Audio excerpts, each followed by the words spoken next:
Let's experience Joe Rogan. I like the podcast myself. Bottom line, we saw 3 impressive bantamweight finishes Saturday night.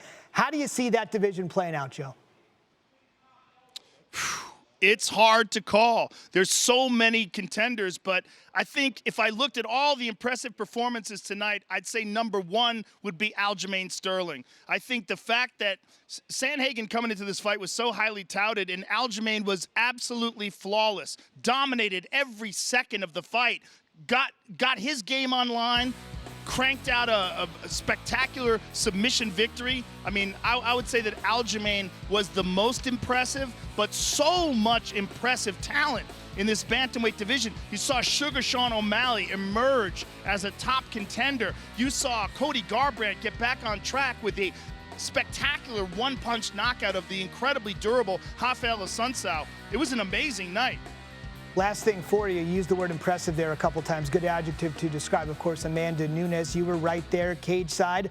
What do you make of what you saw tonight and what she's done throughout her amazing career? Just so dominant in every single aspect of the game. Her takedowns, her submission attempts. She almost finished her with a rear naked choke at the end of one of the rounds. She battered her on the feet. The toughness and the durability of Felicia Spencer was on display. Almost unfortunately, because we were calling for it to be stopped at the end of the 4th round. The amount of punishment that she took was kind of tough to deal with. It was a completely one-sided fight, but it just speaks to the talent of Amanda Nunes. The first woman to ever hold 2 titles simultaneously, the first champion to ever defend 2 titles simultaneously in the UFC. I mean, she's a real legend. Indeed. Speaking of a real legend, right after the main event, we got a tweet from Conor McGregor essentially calling it quits. Hey guys, I've decided to retire from fighting. Thank you for all the amazing memories. What a ride it's been. Here's a picture of myself and my mother in Las Vegas post one of my world title wins. Pick the home of your dreams. Mags, I love you. Whatever you desire, it's yours. Heart emoji. We should mention this is not the first time he is calling it quits, but you are the foremost expert in this game. What do you make of this late-breaking news after the end of UFC 250? I don't buy it for a second. I think Conor McGregor's trying to get you to talk about him, and you just did. What better way to get people to talk about him when there's a spectacular fight filled with people dominating? What he did was just sort of hijack the whole situation and say he's retiring. I'm not buying it. I guess mission accomplished. We certainly did talk about him. One thing that you might not be aware of just moments ago, Conor McGregor tweeted that he's retiring. Did you see this? No, I didn't see it, but Megan O'Leary told me. Okay. What's your initial thought on Conor McGregor saying he's retired? Listen, I say it all the time. First of all, let me start here. Let me reiterate. We're in a pandemic, and the world is a really crazy, confusing place right now. And I think that a lot of people are feeling this. Listen, you don't think that I do? You think that what I'm doing right now is easy at all? I mean, there's 3 times a day I throw my hands up and I'm like, I'm done. I'm done with this. So I understand what everybody's going through, you know? And, everybody wants a fight right now.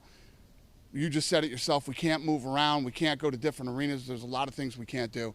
And I think a lot of people are frustrated right now. Frustrated and upset, mad, confused.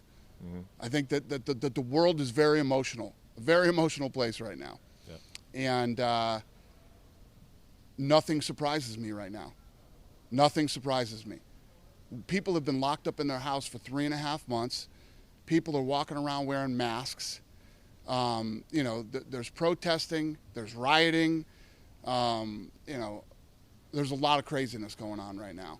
Yeah. And I just think it's a weird time for a lot of people. And I'll say it again, I told everybody, you don't have to fight. Mm-hmm. We're not going anywhere. You can retire. You can say, I'm not going to fight. You can do whatever you want right now. Nobody is pressuring anybody to fight. Yep. And if Conor McGregor feels he wants to retire, you know my feelings about retirement. You should absolutely do it. Yep. And I love Conor. You know, Conor's one of the, there's a handful of people that have made this really fun for me. And he's one of them. Thanks for watching ESPN on YouTube. For live streaming, sports, and premium content, subscribe to ESPN+.